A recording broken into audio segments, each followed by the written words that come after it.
Ya, terima kasih pemirsa Anda kembali bersama kami di iNews Siang. Teka-teki kasus pembunuhan Vina dan Eki terus berkembang. Mantan terpidana kasus Vina Eki, Saka Tatal mengaku mengalami berbagai penyiksaan dari oknum polisi saat berada di tahanan. Dan berikut cuplikan wawancara Aiman Wicaksono bersama dengan Saka Tatal di program Rakyat Bersuara. Saka tidak melakukan apa yang kemudian dituduhkan sampai kemudian diputuskan oleh pengadilan. Saka tidak melakukan. Walaupun disumpah juga sampai pocong aja suruh ke sini sekalian. Biarin biar tahu rasa. Saka juga berani. Saka tidak tahu. Bahwasanya Saka aja itu ada di rumah. Kejadiannya aja ada enggak, Saka tuh nggak tahu. tiba-tiba diambil waktu itu, ditangkap. Iya, tiba-tiba juga ditangkap, nggak ada keterangan apapun. Ya ditangkap juga setelah habis ngisi bensin. Surat penangkapan nggak ada. Saka sempat waktu itu disiksa. Sempat. Di Polda Jabar juga sempat sebenarnya pernah aja siksaan. Apa bentuk siksaannya? Dari pukulan Apa yang dipukul? badan. Bagian mana? Ya, badan sampai diinjak, dijejak. Itu di Polres atau di Polda? Dua-duanya sebenarnya ada. Siapa yang nyiksa? Ini data baru. Polisi lain. Anggotanya, bukan penyidik. Bukan penyidik. Bukan. Kalau penyidik itu berani berjumpa karena dia nggak ikut memukulin. Tapi anggotanya. Dia pakai pakaian preman begitu ya, bukan pakai pakaian polisi. Ya ada sebagian, ada yang pakai preman, ada yang pakai polisi. Berapa orang? Banyak. Bukan 1 orang, 2 orang. Lebih dari 5 orang? Lebih. 10 orang? Tiap pagi, tiap apel propos tuh, orang tuh bergiliran masuk. Tiap datang tuh, udah pasti dipukulin. Ini penting untuk kemudian menjadi bahan penyelidikan. Enggak, silakan. Iya. Tapi jangan terlalu dipaksa Iya, ya. betul. Gimana saya? Tiap hari tuh, kayak gitu. Tiap hari disiksa. Tiap hari. Tiap habis apel propos, pagi. Badan Ya diinjak-injak, dipukulin. Sampai kepala aja dipukul pakai gembok. kepala dipukul pakai gembok di bagian mana? Kepala. Di bagian mana? Belakang, depan? Kepala semuanya. Yang dewasa Berkali-kali. berkali-kali sampai bocor. Iya. Karena udah nggak kuat lagi sama siksaan itu. Udah nggak bisa nahan siksaan. Saka dikasih makan waktu itu. Saka emang kasih makan, tapi ngasih makannya nggak sewajarnya. Dilempar di lantai. Kalau nggak dimakan, bakal dipukulin lagi. Jadi piring berisi nasi dan lauknya. Bukan piring. Jadi nasi bungkus. Nasi bungkus Waktu di Polresta itu sudah dibuka karetnya, dilempar. dilempar. Jadi berantakan. Nasi berantakan di lantai. Dan Saka makan dari lantai itu. Iya. Kalau nggak dimakan dipukulin lagi. Minum dikasih. Minum juga pernah sempat dikasih air kencing, suruh diminum. Mohon maaf, Air kencing. air Suruh kencing diminum. siapa? Polisi nggak tahu dari mana itu. Taunya dari mana kalau itu air kencing? Orang saya yang ngerasain, diputerin semua. Dan Saka minum. Saka minum tapi dibuang lagi, dimuntahin, nggak bisa. Tapi sempat masuk mulut dimuntahin. Iya. Ya pemirsa, dalam program Rakyat Bersuara bersama Aiman Wicaksono, salah satu saksi Liga Akbar juga mengaku memberikan kesaksian pada 2016 atas arahan oknum polisi. Padahal saat itu Liga Akbar tidak berada di lokasi kejadian. Saya mau tanya dulu, Liga keberatan nggak kalau maskernya dibuka? Pakai ini.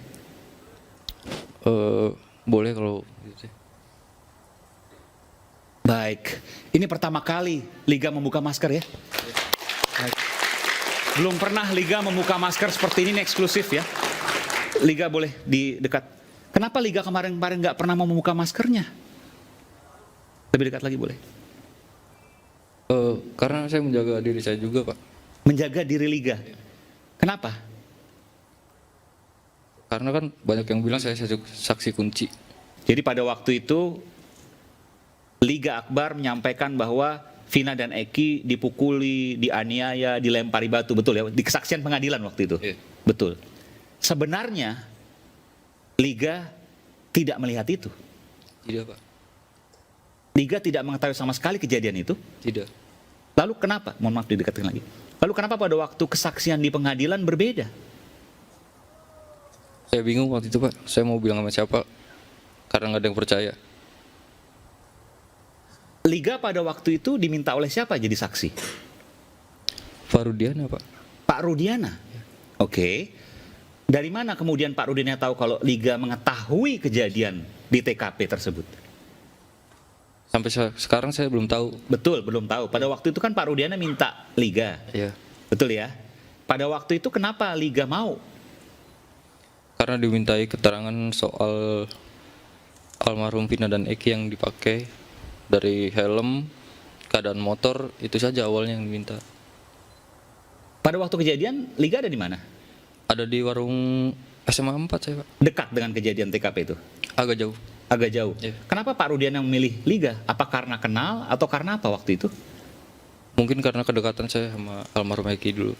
Oh, lalu kemudian apa yang disampaikan Pak Rudiana waktu itu yang seingat Liga? Hanya itu saja, Pak. Diminta tolong, nggak bahasanya seperti apa Pak Rudiana waktu itu? Minta tolong buat memperkuat bukti. Iya. Kan Saya- Liga bilang dong, saya nggak tahu Pak. Iya. Sempat bilang nggak gitu ke Pak Sempat. Rudiana? Iya, sempat. Terus kenapa kemudian Liga dipaksa atau gimana? Tiba-tiba saya dijemput, Pak, di rumah. Nah, terus skenarionya siapa yang ngajarin? Skenario itu saya udah menolak berapa kali, dibantu sama pemeriksa. Oh, jadi pemeriksa yang ngasih. Bahwa ntar kamu ngaku kalau kamu melihat Vina dan Eki dipukulin, dilemparin batu dan seterusnya begitu. Diajarin data-data itu. Bukan diajarin, dirangkai, Pak. Iya, maksudnya disampaikan, disuplai, dipasok ke Liga, dibantu. Ya, di situ cuma ditanyakan ada pelemparan batu atau apa? Seperti Pemukulan, pengajaran, apa? pengajaran. Kalau Pengajaran. pemukulan kayak gitu tidak. Pelemparan batu. Ya, Terus Liga jawab, saya nggak tahu, Pak. tapi tulisan di BAP melihat. Ya, dia tanyakan, orang kamu ada di situ kok, katanya. Oke. Gitu. Ya, saya bilang, saya nggak tahu, Pak. Saya harus kayak gimana, kata saya. Terus kemudian diarahkan. Iya. Dan Liga waktu di pengadilan juga terpaksa mengatakan sesuai dengan apa yang di BAP. Terpaksa banget, Pak. Karena sidang pun itu tertutup, Pak. Di situ ada rekan almarhum Eki, ada ibunya juga. Cuma tidak boleh masuk, Pak. Saya bingung banget di situ.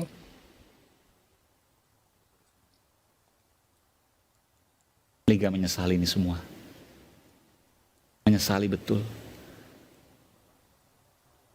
Kalau seandainya bisa berbalik, Liga akan mengatakan sesungguhnya apapun yang terjadi. Liga tidak ada ancaman disiksa waktu itu.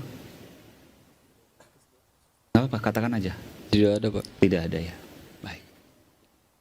Dan sampai kapanpun Liga akan mengatakan.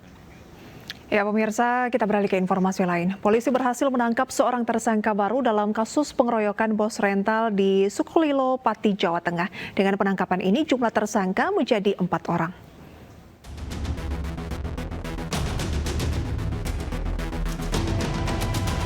Satreskrim Polresta Pati menetapkan tersangka baru dalam kasus pengeroyokan yang mengakibatkan bos rental asal Jakarta meninggal dan 3 rekan lainnya luka berat di Desa Sumber Soko, Kecamatan Sukolilo, Kabupaten Pati.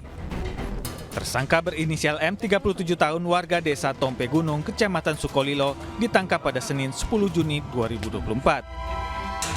Dengan penangkapan ini, total tersangka menjadi 4 orang dan 35 saksi telah diperiksa. Selain M, sebelumnya polisi telah menetapkan EN 51 tahun, BC 37 tahun, AG 34 tahun sebagai tersangka. Saya ingatkan bahwa Polda Jawa Tengah telah mengantongi nama-nama yang nanti akan kita lakukan upaya paksa. Kemarin sudah kita tangkap lagi 1 orang. Oleh karena itu segera masyarakat kita yang menjadi potensi pidana segera menyerahkan diri. Kita akan sidik tuntas. Peristiwa ini bermula saat warga Sukolilo Pati meneriaki BH dan 3 rekannya sebagai pencuri mobil pada 6 Juni lalu. Padahal mobil yang dibawa BH tersebut adalah mobil rental miliknya yang dilarikan pelanggannya selama 1 bulan lebih. Setelah tertangkap, para korban kemudian dipukuli dan dihantam batu berukuran besar. Mobil yang ditumpangi ke-4 korban dari Jakarta juga dibakar warga. Akibat pengeroyokan ini, BH meninggal dunia dan 3 rekannya luka berat. Dari Pati, Jawa Tengah, Lazarus Sandi, Anyus melaporkan.